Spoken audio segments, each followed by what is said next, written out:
Hello and welcome to Background Briefing, available 24/7 at backgroundbriefing.org. I'm Ian Masters, and today we'll examine a number of stories and issues in the news. We'll begin with Trump's surrender, which he will present as a victory tonight when he addresses the nation to announce that he's ending his war on Iran.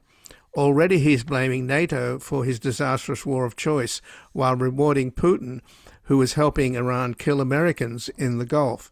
Joining us to discuss how Trump has already made Article 5 of the NATO Treaty's collective defense guarantee meaningless is Jacob Heilbrunn, Editor-in-Chief of the National Interest and a non-resident senior fellow at the Atlantic Council's Eurasia Center and a columnist for The Spectator.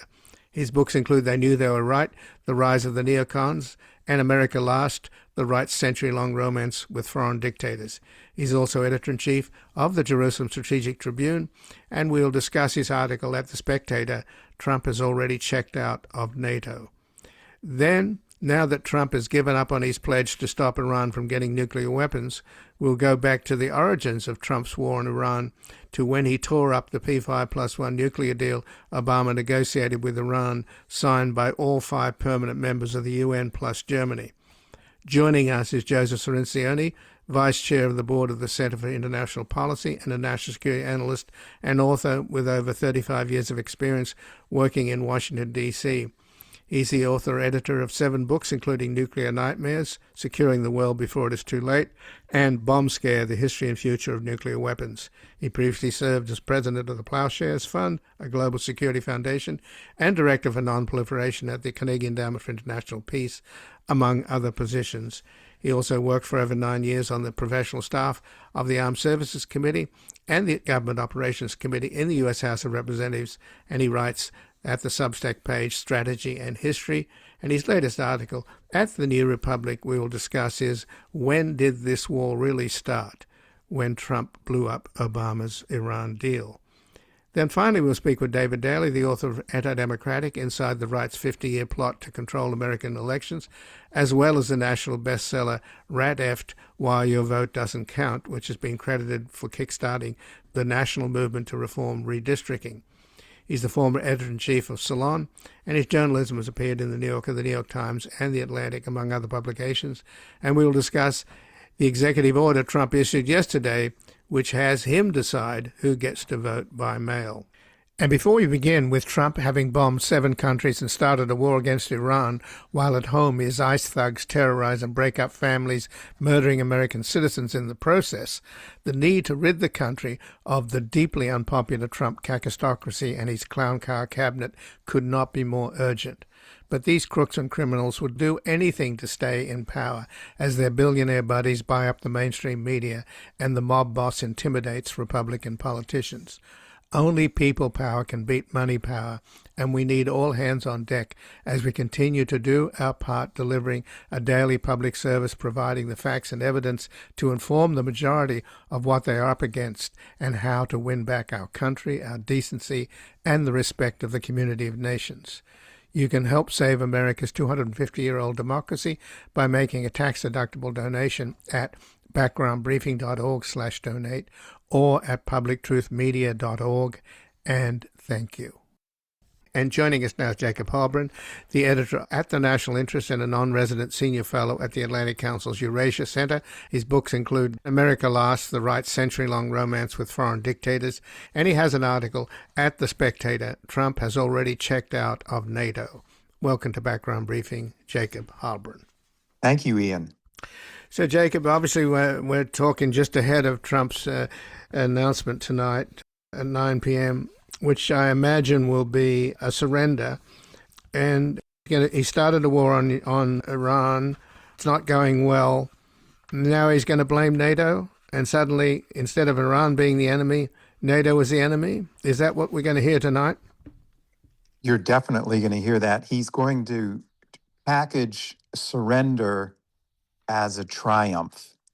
And I'm afraid that the unwillingness of the NATO allies to become enmeshed in this fiasco is going to deliver what has been Trump's dream all along, which is to deliver his friend Vladimir Putin a present, which is exiting NATO, not officially, but de facto. Trump is prevented from exiting NATO by a congressional law that he has to get Congress's permission, but he can eviscerate it in spirit by proclaiming that he will not abide by Article 5, which is essentially one for all and all for one in terms of security. Well, he's pretty much already done that, hasn't he? He has, but he hasn't said it in a more formal setting. I mean, he's delivering a nationwide address from the Oval Office that'll be carried by all the major networks tonight. And I still think it will come as something of a bombshell. Well, you know, if you go back, I mean, I could go over the long history of why Trump has ties to Putin and what they possibly involve. I mean, an earlier director of national intelligence, General James Clapper, referred to Putin as Trump's case officer during the early on when before the Soviet Union collapsed. The Bratva, the Russian organized crime people that came out here to the United States under the Jackson-Vanik Amendment of freeing Soviet Jewry. The KGB ceded a lot of the flow of Jews out of Russia or the Soviet Union with organized criminal figures. The KGB looted the treasury of the Soviet Union before it collapsed, parked a lot of the money here in Brighton Beach. All 3,200 condos in Trump's properties were bought by Russian gangsters, and they got him into the casino business in Atlantic City as a vehicle to launder money. Then, through his various bankruptcies, they bailed him out through Deutsche Bank. His first trip to the Soviet Union was on July the 4th of 1987, where it was organized by the KGB.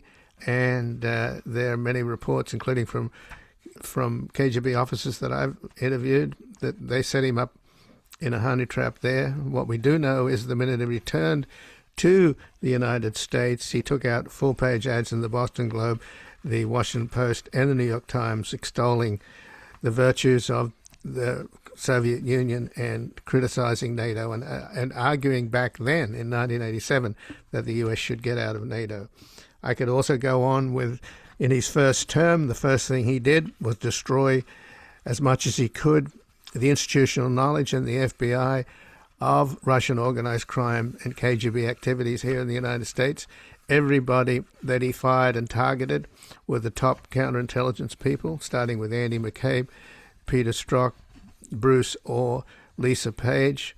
And then in his second term, he got rid of the FBI's in New York's ASAC, James Dennehy, who was their top expert on Russian, he was their counterintelligence expert and the top specialist on Russian organized crime and KGB activities in New York, particularly through the United Nations. And then he puts in to the key positions in the U.S. government the woman that the Russians refer to as our girl, in charge of as the DNI, Tulsi Gabbard, and Kash Patel at the FBI, who's literally shut down all counterintelligence, particularly when involving Russia. And, of course, the Justice Department shut down the klepto capture project targeting Russian oligarchs who were laundering money for Putin. So that's just a brief sketch of some of the evidence out there. And collectively, what do you make of that, Jacob? We have a serious problem it's affecting American foreign policy. Most recently, Trump professed his indifference to Russia supplying Iran with targeting. So essentially, our soldiers are being killed over in the Middle East, and Trump is saying, if Russia participated in it, I don't care. He also allowed the Russians to evade his blockade of oil on Cuba, which is also strange since he claims that he wants to crush Cuba. Why is it that Putin always gets a pass? And then today, He, in the Daily Telegraph interview where he proclaimed that he wants to exit NATO, he invoked Vladimir Putin as a character witness, saying that like Putin, like him, knows that NATO is a paper tiger. So in effect, Trump appears to be operating as a kind of Russian agent. Well, he has lots of conversations with Putin, hours long conversations on a regular basis. This is the first time ever in the history of the American presidency that these calls are not recorded. There are no notes taken, and only Trump knows about what the content of these calls were. If you recall back before his first impeachment, the call that he made to Zelensky, where he tried to shake him down to get dirt on Joe Biden, there were several people on that call, which is routines back then, where you take notes, and one of them, of course, was Colonel Vindman, who gave a lot of evidence in terms of Trump's unsuitability as a president in his first impeachment, which regrettably didn't work. So what is the answer here? I think for the very least, the Democrats should start referring to Trump as a traitor. What is wrong with him? Well, the Democrats seem to be remarkably passive about all of this. I don't understand. I know the Democrats have been winning elections, but there doesn't seem to be any attempt to frame Trump's actions as that of a corrupt dictator. I mean, you have Senator Sheldon Whitehouse, but apart from that, I really don't see a sustained effort among the Democrats to go after Trump and to set his actions in a broader context. Now, maybe when you have someone who's floundering like he is, his approval rating, according to CNN today, is at 31% for the economy. So maybe you don't interfere with a drowning man. And it looks like the Supreme Court is going to knock down his atrocious attempt to reverse birthright citizenship. So Trump is on the ropes. And I think tonight it's going to be difficult for him to put forth a clarifying plan. It's not out of the question that he will announce that the war is going to be over in 2 to 3 weeks, but it's not out of the question that he does announce a ground operation to try and seize Carg Island tonight. I mean, I don't think Trump really knows where he's headed. He has no grand strategy. This is someone who operates on impulse and is highly impetuous. But if you follow through on the notion that he takes orders from Putin, then everything that's happening is working out for Putin. He's been relieved of the sanctions on his oil. He's free to export. He's making a lot of money now, which he's going to use to prosecute his war against Ukraine. And the weakening of the United States, severing with NATO, attacking our allies. It's not just NATO allies, by the way, that he trashes. He's also hurting Japan and South Korea with his ridiculous notion that he didn't understand that they would close the Straits of Hormuz. China is clearly going to be the winner, not just in terms of the rest of the world seeing China as a more stable and reasonable partner in global affairs than the United States is. China is also going to benefit because of their lead in solar and electric cars, which is going to accelerate because everybody's going to learn the lesson that when you lose your oil supplies, it creates an economic catastrophe. So why not have a win-win? Get off oil. So China's going to win in that regard. And Trump, of course, has destroyed all of Biden's efforts to transition to alternative energy. Again, Russia, as John McCain says, is a gas station with nuclear weapons. So I have a feeling that a lot of what's happening now is really has Putin's fingerprints on it. He's just winning, and Trump keeps handing him wins. Well, Trump has been pursuing policies that are inimical to the welfare and prosperity of the United States. South Korea's president just announced that they're going to go full blast on renewables because they realize, as you noted, that you cannot remain dependent on fossil fuels. Trump is pursuing policies that are pushing the United States back decades. But at the same time, whether or not he's actively pursuing Putin's demands, I don't know. I mean, it seems more like he's working towards Putin, that there's some kind of a mind lock there. He has a bromance with him and is infatuated with the idea that there can be a rapprochement between Russia and the United States. And why this would redound to the benefit of the United States is, of course, obscure, if not impossible to divine. Now, if he pushes further and continues to alienate our allies in Asia and in Europe, Trump is going to discover, as he's already starting to discover, that he doesn't have the cards. If you're not willing to work together with allies, it's going to be an isolated America. And that's why you already see the mutiny that has been taking place in Europe, where Spain and Italy are refusing to cooperate with American military efforts in the Middle East. Trump is totally dependent on the Ramstein military base in Germany to be able to conduct his air warfare against Iran. So I think he is coming in for a reckoning. Well, if he's not taking orders from Putin, Putin is clearly, he's a KGB officer trained in psychological operations. And it would seem that at the very least, because Trump is a psychological train wreck and his pathologies are so evident, that a skillful guy like Putin in manipulating people and recruiting agents, which is all, again, a psychological game. And by the way, the Russians are really good at it. The KGB people are really good at making, their dialectics are really clever. I mean, they've tried to recruit me. They're pretty impressive. So that's my sense that he's, at the very least, Putin is able to play Trump like a harp. Definitely, but let's not forget that Trump is at bottom an incompetent dolt who has strayed into a feckless war in the Persian Gulf. He thought it would be over within 2 to 3 days, and now it has turned into what looks to be like a forever war. He's trying desperately to get back to square one where we were, to get the Iranians to open up the Strait of Hormuz, which they are refusing to do.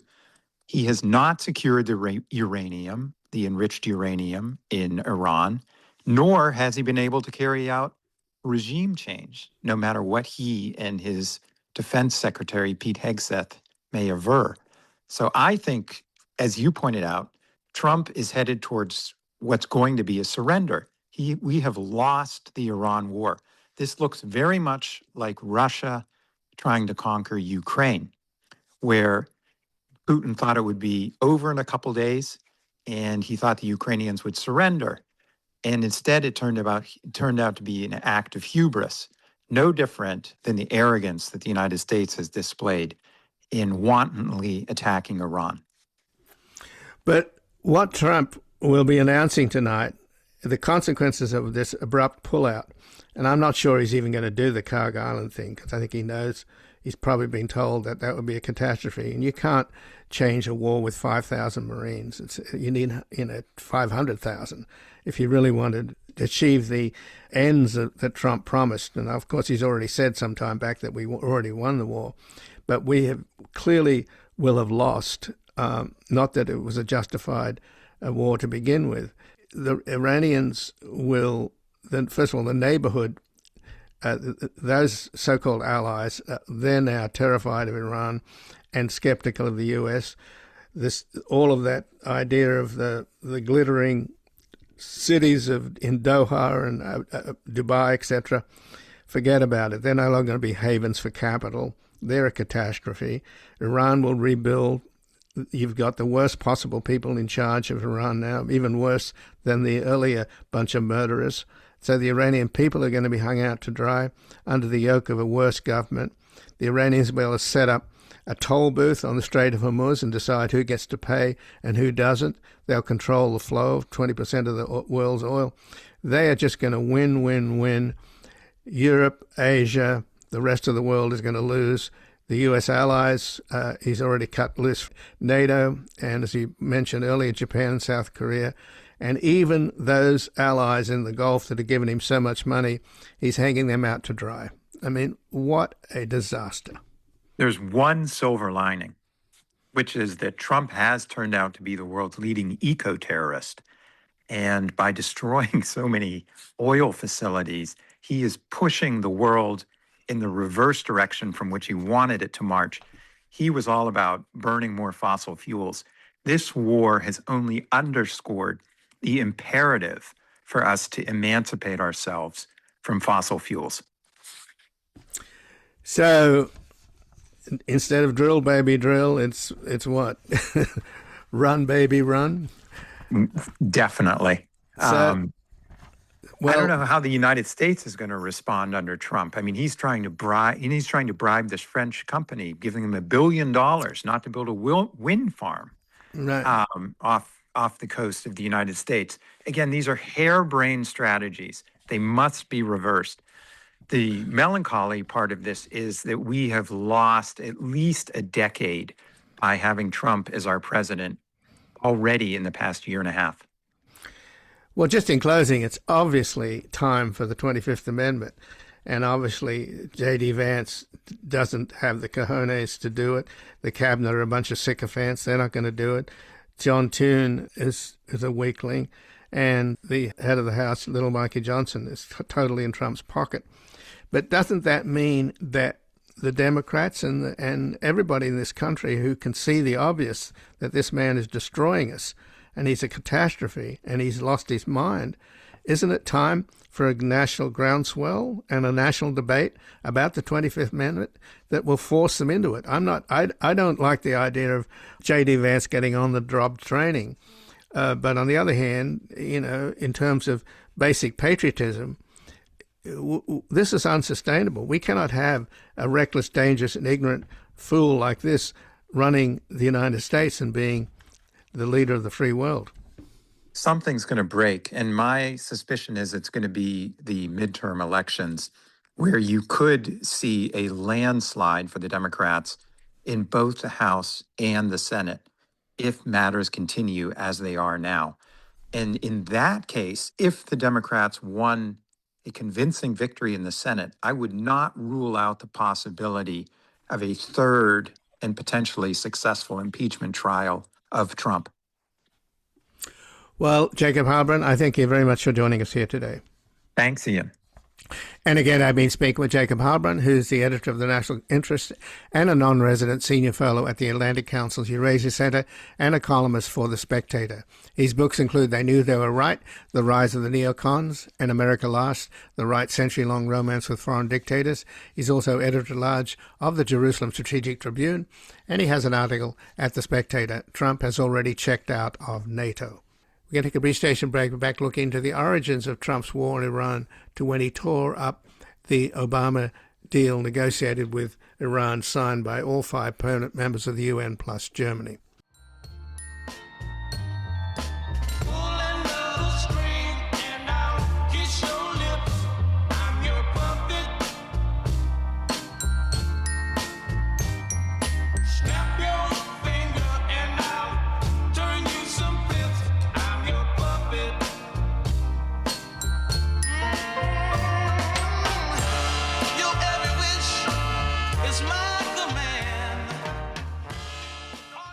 Welcome back. I'm Ian Masters, and this is Background Briefing, available 24/7 at backgroundbriefing.org. And joining us now is Joe Cirincione, who is the Vice Chair of the Board of the Center for International Policy and a national security analyst and author with over 35 years of experience working in Washington, D.C. He's the author or editor of 7 books, including Nuclear Nightmares, Securing the World Before It's Too Late, and Bomb Scare, The History and Future of Nuclear Weapons. He previously served as the president of the Plowshares Fund, a global security foundation, and was Director for Non-Proliferation at the Carnegie Endowment for International Peace, among other positions. He's also worked for over 9 years on the professional staff of the Armed Services Committee and the Government Operations Committee of the U.S. House of Representatives, and he writes at the subtext page, Strategy and History, and his latest article at the New Republic is, When Did This War Really Start? When Trump Blew Up Obama's Iran Deal. Welcome to Background Briefing, Joseph Cirincione.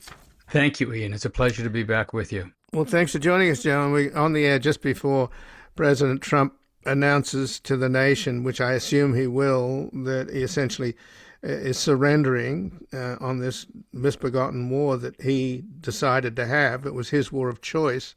I'm sure he's going to dress it up as a victory. How do you feel about it? I guess ending this nightmare is probably certainly better than trying to double down and send the Marines into likely death. Absolutely. Trump had gotten himself in a strategic corner. The initiative had clearly shifted to Iran, even though we had had a series of tactical successes in our bombing campaign with Israel over the past five weeks now. We could not secure a strategic victory. Iran controls the Straits of Hormuz. Iran is hanging on to its highly enriched uranium and centrifuges. It is causing havoc among the Arab states.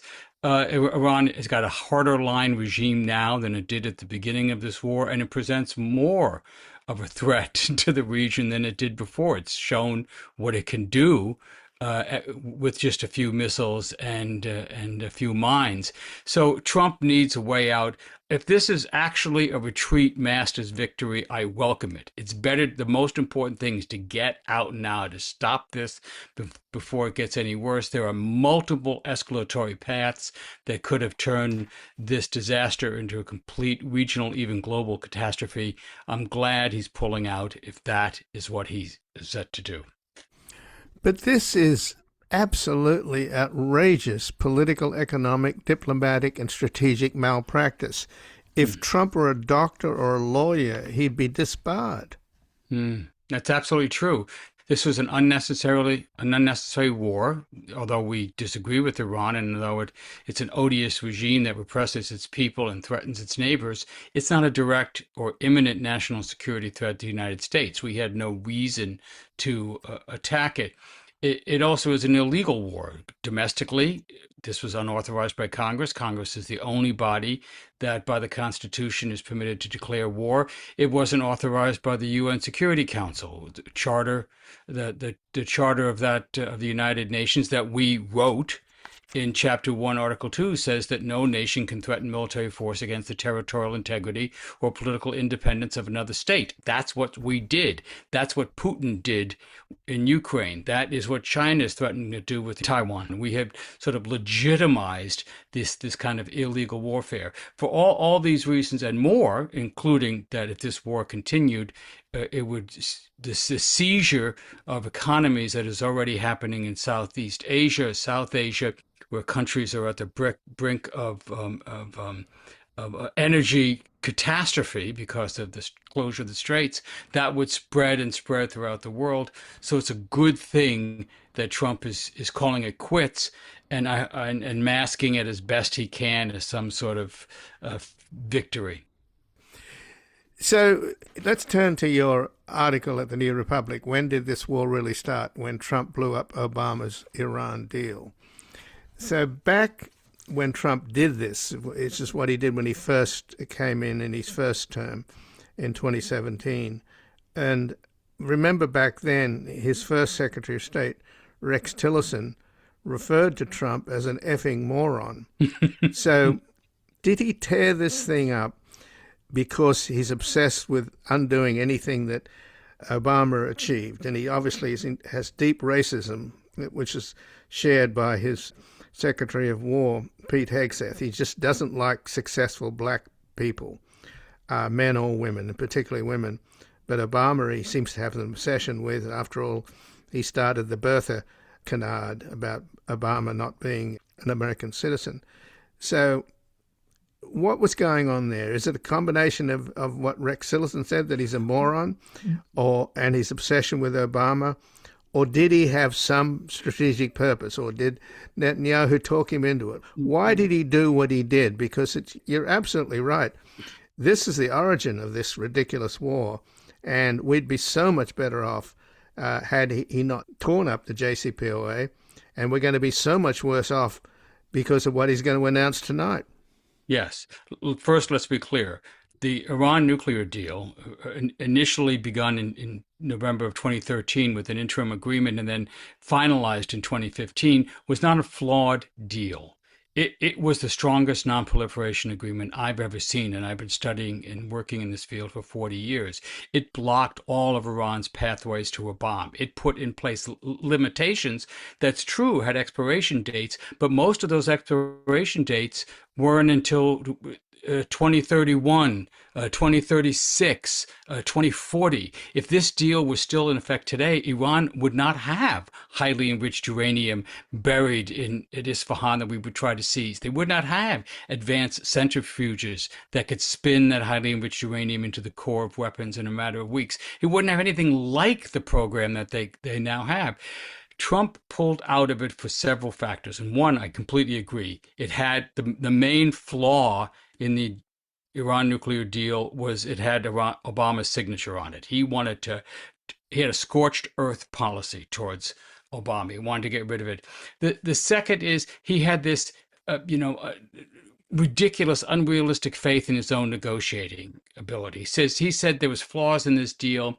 It was heavily criticized by his Israeli supporters, by Prime Minister Benjamin Netanyahu and others, because it didn't address other aspects of Iran's behavior. He said, I can get a bigger, better deal. He never delivered on this promise. And he was also manipulated into this by hardline conservatives in the administration. You remember John Bolton was then his national security advisor. John Bolton is the guy who convinced George W. Bush to rip up a similar deal that we had with North Korea. And in 2003, George W. Bush pulled out of this. 3 years later, North Korea got a nuclear bomb. So again, Bolton influenced Trump to pull out of this. But I think it was all manipulation by hardliners like Bolton, by people who wanted to change Iran's regime, not change Iran's behavior, like Bibi Netanyahu. They knew how to pull the levers of vanity and ego that would convince Trump that he could safely kill this deal. But once you killed that, once you killed the negotiated agreement that blocked Iran's path, Iran, well, after waiting a year, they just started rebuilding the program, and it got us to where they are today. And that left you with the only other solution to this problem. If there's no negotiated deal, then you have to go to war. You want to stop Iran from building a bomb? There's only two choices: talk to them or bomb them. So now we're having a test of this theory that you can achieve this non-proliferation objective, these policy objectives, through military means. It's been an idea that has been around, well, basically since the 1979 Iranian Revolution. Conservatives have always wanted to attack Iran. Benjamin Netanyahu has wanted to attack Iran since he was a young member of the Knesset in 1992 and warned erroneously that Iran could have a bomb in 2 to 3 years. They've always wanted to do this. They've always had this ridiculous, misguided faith that a big, powerful military punch would destabilize the regime and throw the country into chaos, where you could end this regime and end this threat. Nonsense. Now we're testing it, and we're seeing what a catastrophe it is, how unrealistic those expectations were. So this deal, which China and Russia signed on with the rest of the Permanent Five, the EU and Germany, it forced Iran to rip up most of its 19,000 centrifuges and only allowed them to operate 5,000 and older models. But since Trump ripped up the deal, they've fast-tracked, and now they've installed more advanced centrifuges, about 22,000 of them. I don't know what the conditions are after the earlier bombing by the B-2 bombers when Trump said he obliterated them. But with 60% enriched uraniums, you don't need too many centrifuges to bring that up to bomb grade, do you? No, you don't. The core problem we have here is that Iran claims it's building enrichment facilities just to make fuel, and the centrifuges that can enrich natural uranium to the levels you need for fuel, 3%, 4%, are the same centrifuges that can whip it up into weapons grade, 90%. Same facilities, same centrifuges. So the question is, do you trust Iran? Well, clearly we don't. And that's why the deal negotiated harsh limits on everything Iran was willing to do. Look, the perfect deal would have been zero centrifuges, zero enrichment, but Iran wasn't willing to do that. So there had to be a compromise. This was the best possible compromise. It limited the number of centrifuges. And that's number one. So whatever you're going to do, it's going to take a very long time with only 5,000 centrifuges. Second, it limited the quality. These are very basic centrifuges they were allowed to retain. They call them the IR-1, the Iran 1 model. They've since developed IR-4s, 5s, 6s, and those are the ones they put in place since the deal. These are much faster and can enrich uranium at a much quicker pace. Third, it limited the amount of gas, which is what you put into the centrifuges, that Iran could have. It limited that to 300 kilograms. Well, you can't do anything with 300 kilograms, and that was at very low levels. But what Iran has now is 440 kilograms of highly enriched uranium at 60%. When you get to be that high, it takes a very little effort to then go to sprint to bombs grade, which is why Iran could take that store of highly enriched uranium that they wouldn't have been allowed to keep or have at all under the deal, and they can put it in advanced centrifuges, which the deal would have prohibited, and they can make the cores of bombs in about 2 weeks and maybe develop a bomb itself in another 6 months to a year. So the deal worked. There was nothing wrong with the deal, and it prevented an Iranian bomb. It prevented an Iranian war. Trump threw it all away. Well, yesterday in his rambling discourse with the press, talking about, the nuclear deal, he said, I don't care about it anymore. And he said, and basically said, we've really hurt their ability to build nuclear weapons. But, in maybe 10 years or whatever, they'll probably come back with one. But that'll be handled by my successor. I mean, what, again, I go back to malpractice. I mean, this is outrageous. We got to get the 25th Amendment underway here, Joe. You can't have somebody that's out of touch with reality. And this is just like the Iraq War. Remember, they sold it on weapons of mass destruction. He sold this war on getting rid of their nuclear program, and now he's basically saying, well, it doesn't really matter, and 10 years from now they'll have the bomb, and somebody else will have to stop that. Right. This is exactly the Iraq playbook. You wave the terror of an evil state, an adversary of the United States, getting nuclear weapons. In 2002, 2003, that was Iraq. They were on the verge. We don't want the smoking gun to be a mushroom cloud. Remember that? Well, there was no nuclear program. There were no nuclear materials. There was no chemical program or chemical weapons or biological weapons program or biological weapons. It was all a lie.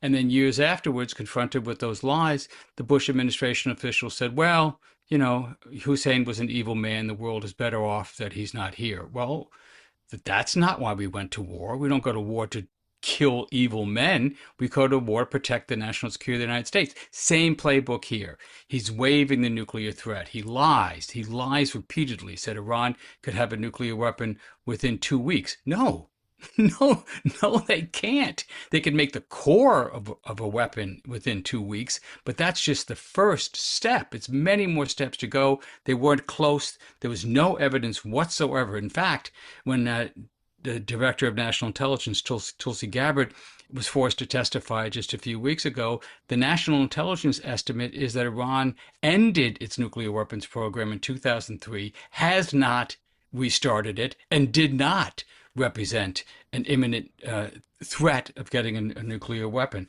So all of this was a lie. All of this was made up. As my friend Ed Luce says, this was war by whim. Trump went to war, and then he invented the reasons why he was going, and now he's going to invent the reasons why he's leaving. But the tragedy here is that he is, in fact, Kim Jong-un just recommended to the Iranians, you better get a nuclear weapon as fast as possible. Now, Yeah. after this attack on them and this effort at regime change, which has clearly failed, and you've got an even harder core bunch. After all, it was the supreme leader they killed on the first day. He had a fatwa against a religious injunction against nuclear weapons. The son, if he survives, and he was badly wounded, him and the IRGC, I guarantee you, they're going to tear up that fatwa, and they're going to go sprint as fast as they can towards a bomb. Yeah. Yeah, we think of Iran as a unitary actor, as, Iran does this, Iran does that. But like any other state, there's factions in Iran. There's contention on policy directions. And there's always been a hardline faction that wanted to turn away decisively from the West, face East, ally with Russia, ally with China, and build a nuclear weapon. And build it as fast as you could. They were held in check by the reformist wing, and ironically, Ali Khamenei, the Ayatollah Israel and U.S. killed 5 weeks ago, was sort of a moderator of these two views and tended to lean more towards the moderate faction that wanted to open to the West and didn't want to do anything that would cause the United States to attack it. Well, that debate is now over. Now the U.S. has attacked Iran, and the central lesson of this war for the Iranian leadership and for many countries around the world is if you want to stop the United States from attacking you, you better get a nuclear weapon. Look at the countries that Trump has attacked, 8 of them so far, or is threatening to attack, and the common denominator is they don't have nuclear weapons. This is the obvious lesson. This is something I've been saying since the beginning of the war, and many people are coming around to this point of view. That's the legacy. We're going to be dealing with the legacy of this strategic blunder for years to come, and one of those legacies is going to be the acceleration of nuclear programs in other countries. So just in the last minute, though, we denied Iran the possibility of its soft power because the Obama deal, in exchange for stopping their nuclear program, we relieved, or the world relieved, sanctions on Iran. Had those sanctions not been reinstated by Trump, the Iranian middle class would have flourished, and the hardliners wouldn't be as rich and powerful as they are, because when you impose sanctions, as we did against Saddam Hussein, the inner core of the cronies of the dictatorship, they all get rich and everybody else gets screwed. Well, that's what happened in Iran as well. So had Trump not torn up the Obama deal, the Iranian middle class would have been grown to the point where the hardliners would have no traction. That's exactly right. I had dinner with President Rouhani, and he was the reformist president elected in June 2013. I was in New York, and with a group of other foundation leaders and policy leaders.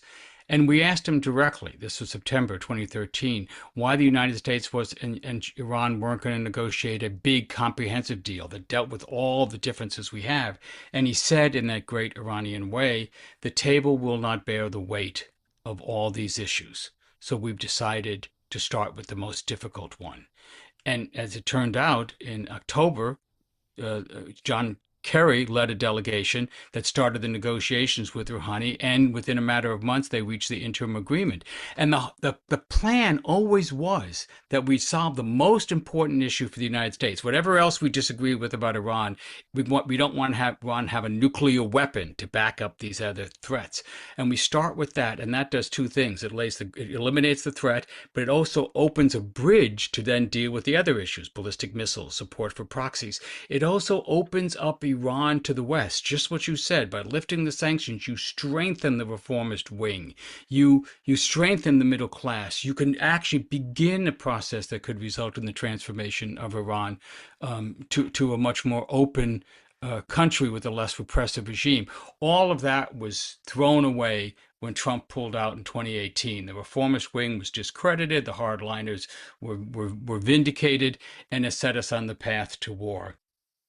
Well, Joe Cirincione, I thank you very much for joining us here today. Thank you, Ian. And again, I've been speaking with Joseph Cirincione, who's the Vice Chair of the Board of the Centre for International Policy and a national security analyst with over 35 years of experience. He's the author of Nuclear Nightmares, Securing the World Before It Is Too Late, and Bomb Scare, The History and Future of Nuclear Weapons. He also worked for 9 years on the professional staff of the Armed Services Committee and the Government Operations Committee in the U.S. House of Representatives, and he writes a Substack, Strategy and History, and his latest article at the New Republic is When Did This War Really Start? When Trump Blew Up Obama's Iran Deal. We can take a brief station break and back looking into Trump's executive order that he issued yesterday, which has him decide who gets to vote by mail.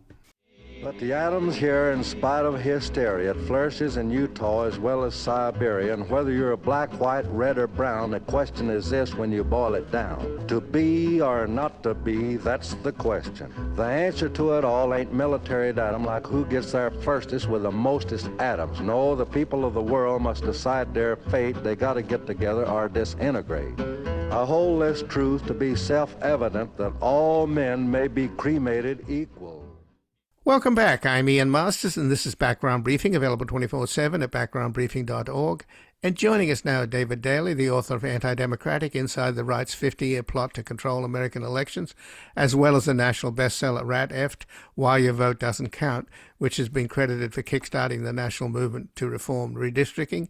He is the former editor-in-chief of Salon, and his journalism has appeared in The New Yorker, The New York Times, and The Atlantic, among other publications. Welcome to Background Briefing, David Daley. Thanks for having me, Ian.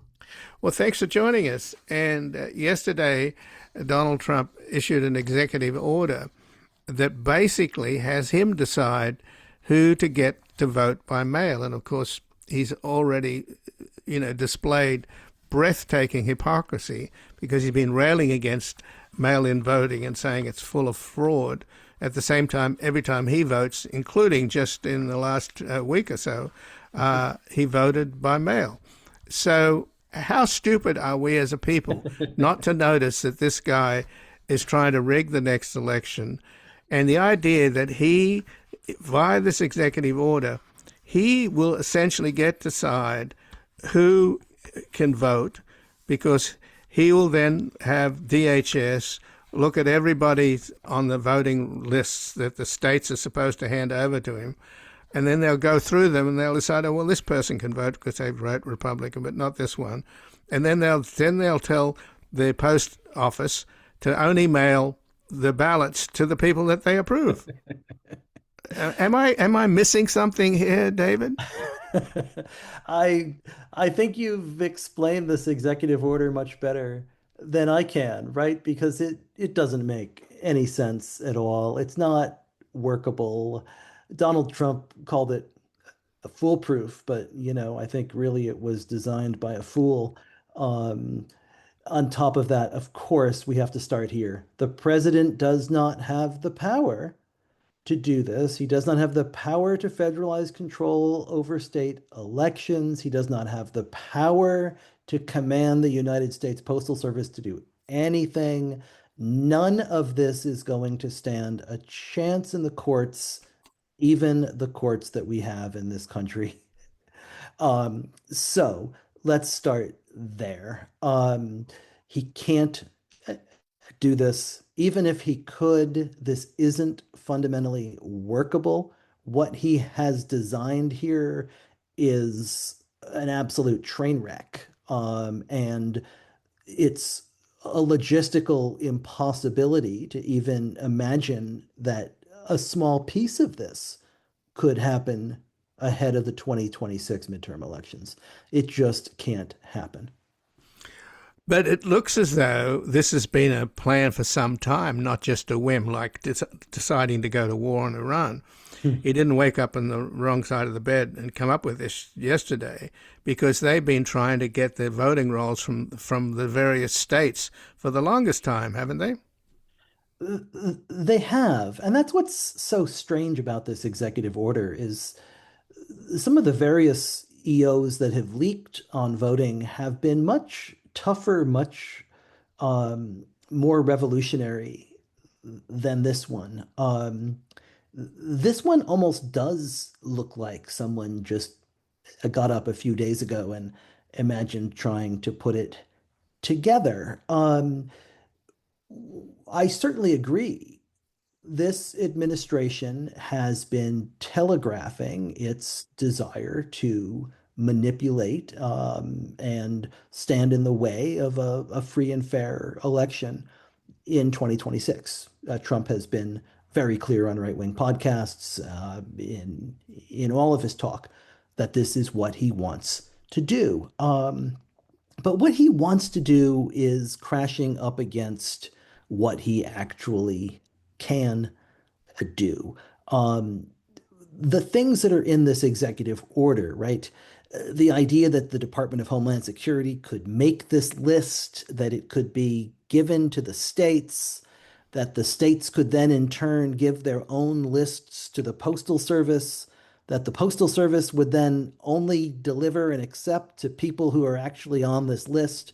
I mean, it doesn't make any sense at all.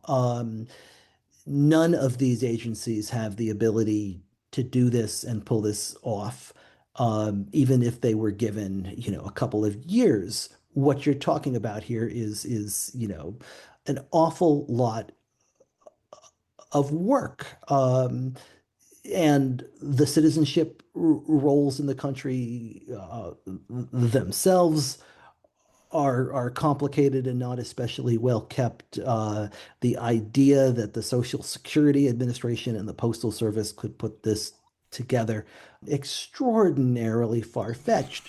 But here's what Donald Trump can do, right? He can keep talking about how elections are fraudulent. He can keep talking about how non-citizen voting is affecting outcomes. And when Donald Trump loses this midterm election in 26, like he is going to overwhelmingly, his popularity numbers are lower than any president in modern American history, right? So what he is doing is he is setting up what he's going to do after he gets his hat handed to him in November. He's setting up his claims of fraud that he will make after Democrats take back the House and maybe even the U.S. Senate, the way things are going right now.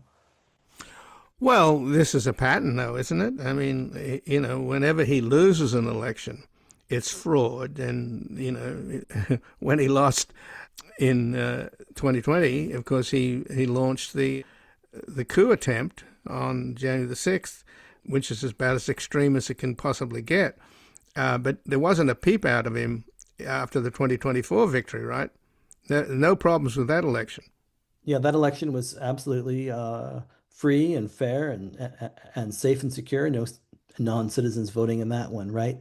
And of course, there weren't any, non-citizens voting in, 2020 in any of the Republican gubernatorial elections that they won, right? Or any of the U.S. Senate elections Republicans won, or when they, took back the U.S. House. So all of this is patently absurd. Listen, there is no actual voter fraud in this country. There is no non-citizen voting of any actual number that means anything. All of the studies have shown this. Studies of billions of votes that have gone back for decades now have have shown, you know, levels of fraud or non-citizens voting that are, so many zeros before the decimal point that it, it absolutely has no bearing whatsoever. But you're right. Donald Trump simply cannot admit when he has lost an election. He could not admit this in 2020. We saw the very serious consequences. He's not going to be able to admit it again in 2026. We have been down this road. We should completely understand the patterns here. And that's the real danger. Because what he's doing here is really undermining Americans' faith in free and fair elections. And the damage of this is going to be with us much longer than Donald Trump and his administration is. And just a small correction, when he won in 2016, in order to explain the deficit in the popular vote, he then claimed that 3 to 5 million Mexicans voted, right? So even when he wins, he has to explain the disparity between the electoral college vote and the popular vote by claiming fraud there from invisible Mexicans. They were being bussed from Massachusetts to New Hampshire or something, as I recall. That's right. So you can give us some comfort here, David, that this is not going to happen, this crazy scheme of his that he announced yesterday? There's plenty of things that we have to worry about. There are plenty of bad things that are coming out of the courts. What Donald Trump has proposed yesterday, he lacks the constitutional authority to do quite clearly in such a way that even this U.S. Supreme Court would have to agree with.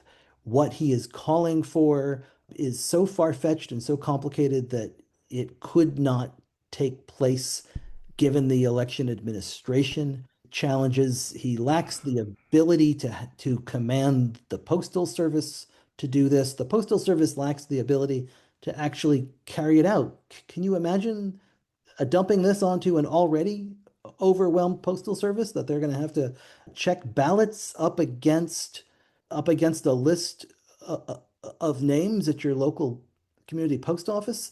And then what? If one of those ballots isn't matched up to a name, the postal clerk is going to throw it away. That in itself would violate, at least 3 or 4 different U.S. laws. So this is not going to happen. But I do think that this is most certainly another serious step in Donald Trump's election denialism that is going to have serious consequences that will be with us for decades to come, in that when people lose elections, they will simply say, oh, this is fraud. And it simply isn't. And this is going to be yet another of the democracy damaging legacies that this authoritarian president is going to leave us with. Well, just in closing, though, the courts you mentioned, it looks like, for example, today when Trump actually showed up at the Supreme Court, he's already trashed some of the people along with John Roberts and Gorsuch and Amy Coney Barrett. So I don't think they are particularly happy with him, but it looks as though they're incredibly skeptical of his birthright citizenship claims. So it looks as if Trump is his own worst enemy when it comes to the courts that he's trying to control. If Donald Trump would simply step back and shut up, the conservative supermajority that he appointed would probably give him victories in 90% of the important cases he's interested in. But Donald Trump simply can't do that. John Roberts is an incredibly strategic and patient conservative thinker who has all of this set up to lock in Republican rule for decades. He's been at this in a quite methodical manner. The cases continue to be set up in front of him to continue to advantage Republicans in elections. There's the crucial case from Louisiana, the Calais case with the Voting Rights Act that is going to be handed down at some point this spring, which could essentially erase what is left of the Voting Rights Act and hand Republicans the ability to do all kinds of redistricting across the South and erase districts currently held by Black Democrats. Donald Trump is not that kind of a patient, strategic thinker. And perhaps that's one thing, at least, that we can be thankful for. Well, David Daley, I thank you very much for joining us here today. Anytime, Ian. Thank you. And again, I've been speaking with David Daley, who's the author of Anti-Democratic: Inside the Right's 50-Year Plot to Control American Elections, as well as the national bestseller Rat Effed: Why Your Vote Doesn't Count, which has been credited for kickstarting the national movement to reform redistricting. He's the former editor-in-chief of Salon, and his journalism has appeared in The New Yorker, The New York Times, and The Atlantic, among other publications. And this has been Background Briefing. I'm Ian Masters, and I'd like to thank producers Graham Fitzgibbon, Asher Price, and Sasha Linden-Cohen. If you missed any of today's program and would like to explore our vast archives, you can find us at backgroundbriefing.org, where we include extended interviews, searchable by topic, and have made it easier for you to sign up for daily email updates and provide links to resources, articles, and books discussed on the program. Also, you can find links there to subscribe wherever you get your podcasts, and we highly encourage your ratings and reviews on these platforms. Find us on Twitter, Blue Sky, and Facebook at Ian Masters Media, and our new social media manager, Luke Susswood, is also posting highlights from the show on YouTube, TikTok, and Instagram at Ian Masters Media. So please do help us reach more listeners by sharing this program with friends, family, and colleagues. And to help sustain this program into the future and ensure it remains free to all, please take a moment to support us by going to backgroundbriefing.org/donate and/or at publictruthmedia.org, where your tax-deductible donations, large and small, keep us broadcasting. And I'll be back tomorrow with another Background Briefing at backgroundbriefing.org. Bye for now.